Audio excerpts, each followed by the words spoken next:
Ahoy, ahoy, and welcome to a brand new edition of the Ramble on Reactions. Sitting right over there is clever Eric Mahler. Sitting over there is handsome Dan Nye. And there was a film we talked about a while back that we were really curious that had a Canadian release and nothing to do with American releases. That, as it happened, had 2 days in our local Gateway Film Center. 3 days in Gateway Film Center. Gateway Film Center. It's like the microbrewery for movies. So, the movie we're talking about today is Goon, The Last Enforcer, which I was really excited to see. Last of the Enforcers. Last of the Enforcers, excuse me. I didn't get a chance to, but Eric did. Tell me what, you want me to nutshell the first one a little?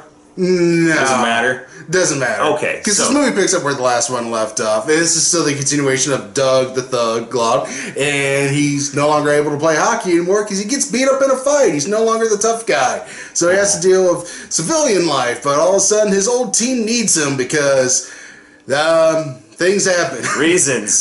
Well, more or less is the owner brings in his son, who is the guy who beat up Doug. So it's like the team's under new management and a new captain. He doesn't understand them like I do.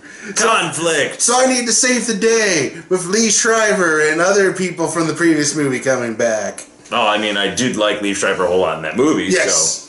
So that's a little bit of the nutshelling, and then it's a hockey movie, somewhat. Yes. Well, here's the problem. It's a sequel, so you know what happens with the sequel? They try to do something more to the extreme, because you know, bigger, badder, faster. Extreme. Right. The problem with this one is instead of focusing, on the comedy or the sports, they decided to focus on the ridiculousness of this movie. No. And there's an underground fight club for hockey enforcers. Like, that is the important part of this movie. Yeah, that was my thought exactly. But they did that movie. It was called Fight Club. Yes, but, they had to have the hockey enforcers. Okay. What are the positives to this? The positives are, so... Sean William Scott's still good in this role, but the problem is he's not really in it for a movie where he's the main character, because the focus is more on other characters than him. Because my problem is there's a lot of negatives.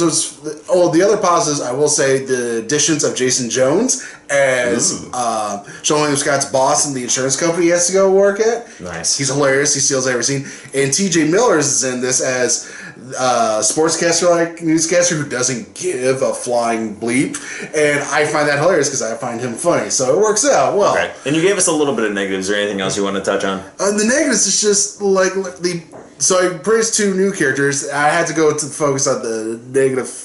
Is the two other new characters where there's the owner and the owner's son, which they really have a strange relationship. The owner's son, he give him this weird dynamic where he's like the evil version of Doug, and sometimes he's just as simple as Doug, but it's not really explained why, or he's just a very vicious asshole. Oh, okay. And the owner literally comes out of nowhere, and they try to make him like, oh, I've been here forever. I care about this team. And then also, during the conclusion, during the third act, there's a point where one of these characters starts bleeding and realizes, I am human after all. Literally, that is how it's shot and presented. It's like, I am human. Yeah, this was a movie. Yeah, I was going to say, I don't know if I could take that seriously. I don't think you have anything else to say about it? I mean, it's, I forget who played it, the girl, Eva.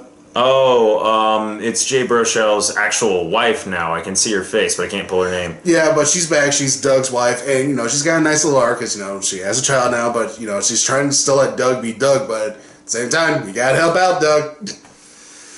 So, all that being said, grade it. D+. Like I said, T.J. Miller made me laugh, and Jason Jones made me laugh. It's just that this movie, I knew it was going to fall because it's a sequel and they were going to try to do something bigger and better. Unfortunately, they focused on the wrong things instead of trying to make another sports movie or another comedy. They decided to go, let's make this more ridiculous. Allison Pill. Allison Pill, that's it. That's the name of the wife of John William Scott in the movie and Jay Baruchel in real life. that's it. That's what Eric thought of Goon 2, The Last of the Enforcers. What did you think? Has anyone else seen this film? If anyone would like to weigh in with their thoughts. I know 2 other people. Okay, so 2 other people have seen this film, and we thank them very much for being quiet because we know it was kind of a challenge. Thanks, guys. Thanks, guys. As always, like, comment, subscribe, share. Let us know what you thought about this. If you've seen it, not exactly the most glowing recommendation. Maybe if you're scrolling through Netflix at one point, you found the first one You entertaining. can find it on Google Play. That's a thing.